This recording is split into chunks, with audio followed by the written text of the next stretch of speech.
भारतीय जनता पक्ष, अहो तुमच्याकडे माणसं होती ना, जुनी काम करणारी माणसं होती ना.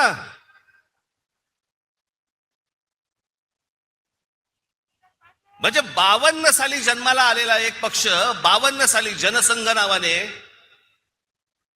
त्यांना 2026ला पोरं भाड्याने घ्यावी लागतात.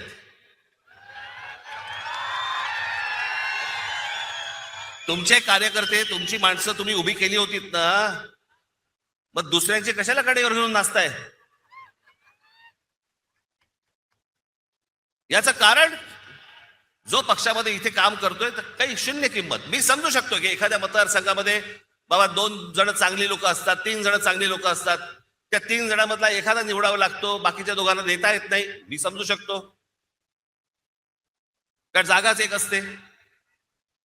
पण जी लोक सतत काम करतायत, इतकी वर्ष काम करतायत, त्यांना पूर्णपणे बाजूला सारून दुसऱ्या पक्षामधला माणूस घ्यायचा आणि त्याला उभं करायचं, हा तुम्ही त्या कार्यकर्त्याचा अपमान नाही करतात? बाहेरून माणसं लागतात तुम्हाला, बरं ती आणतायत ते काही आनंदाने येत नाही येत, रात्री पैसे पोचवले जातात.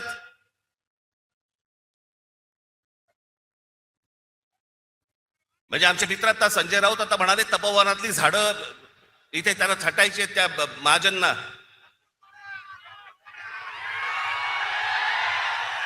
अहो लाकूड तोड्या बरा होता, त्याला देवीने पहिली विचारली, त्यांची कुऱ्हाड गेली तर सोन्याची हवी का? तो म्हणाला नाही.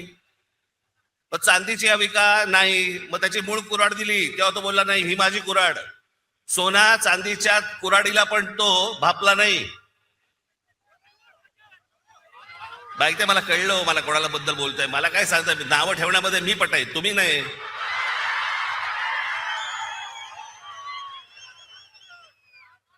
पण झाडं पण छाटायची ना, पण झाडं छाटायच्या अगोदर स्वतःच्या पक्षामधले कार्यकर्ते छाटले. या पक्षामधली लोक छाटली पहिली, बाहेरून झाडं मागवली आणि ती आता पक्षात लावतायत.